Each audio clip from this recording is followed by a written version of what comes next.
right, welcome to Investment Banking Insights. This is the only show dedicated to helping you learn both the technical and non-technical aspects of the investment banking process. Hi, my name is Alex Mason and I am your host. And today I want to talk to you about this concept of working capital.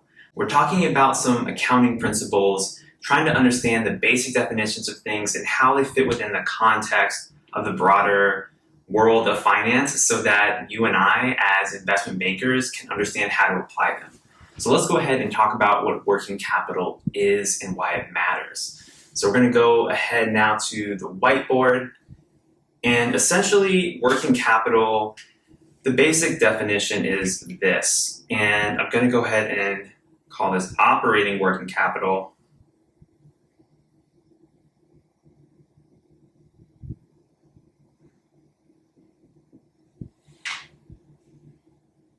And so what this is equal to is your current assets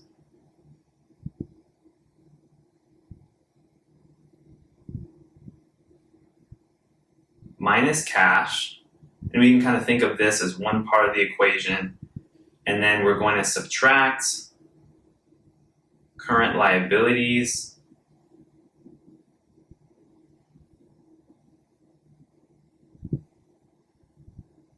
minus debt. Okay, and so let's talk about each component of what's going on here. So remember, your current assets are things that can be converted into cash within the next 12 months. There's a reasonable expectation that you're going to convert these things into cash. So these are things like your accounts payable or your inventory, for example. And then, of course, cash is just cash. Now, current liabilities, these are obligations that the company is going to owe within the next 12 months. So this is going to be something like accounts payable, for example.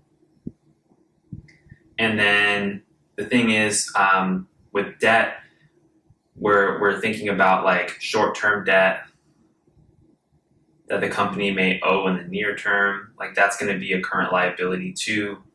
So these are some things that we want to consider. Now, why are we doing this? Why are we subtracting out cash? Why are we subtracting out debt?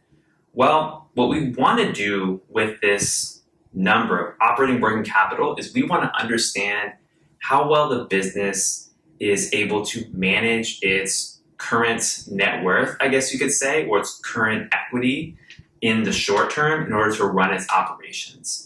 So you can imagine a situation where the company has a ton of current liabilities and not that many current assets. Well, that may lead you to believe, well, how are they going to pay their bills? Are they actually going to be able to pay their bills on time if they have $500 million due in the next 12 months, but they only have $100 million on the books in terms of assets today? So that can lead to some skepticism in terms of financial insolvency. Now, the reason we're subtracting cash and debt out of these two parts of the equation is because we want to understand what I guess you could say, the equity position of the company is after you strip out those things. So it's really a measure of liquidity. Now, operating working capital, if it's negative, it's kind of like the concept of shareholders' equity that we were recently talking about in the last episode. If it's negative, it might be a bad sign. It might mean the company can't necessarily pay its bills, but it's not always a bad thing. And one example of why this isn't always a bad thing is based on the business model. So let's say that the business is a subscription business model. Let's say it's something like Spotify, the music service. So Spotify, you pay a subscription fee to the service, and then you receive the service later. So the company has something called deferred revenue. Deferred revenue. And what this means is that the company collects cash up front, but then recognizes the revenue at a later date.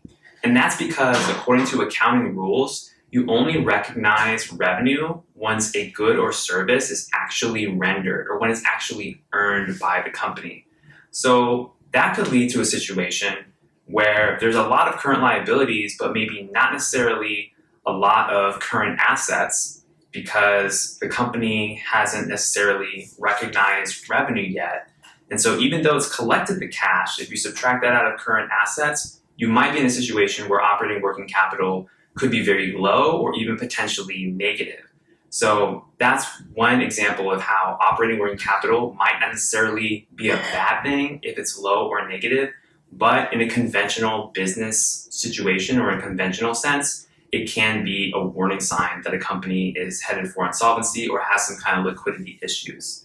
So that's the basic principle of what working capital is. It's the amount of money that's within the business that is being used to actually run operations on a day-to-day basis. So it's important to look at this number and understand what it means.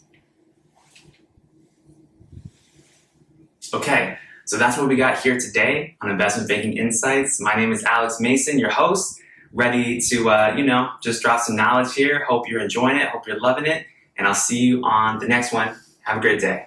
Bye.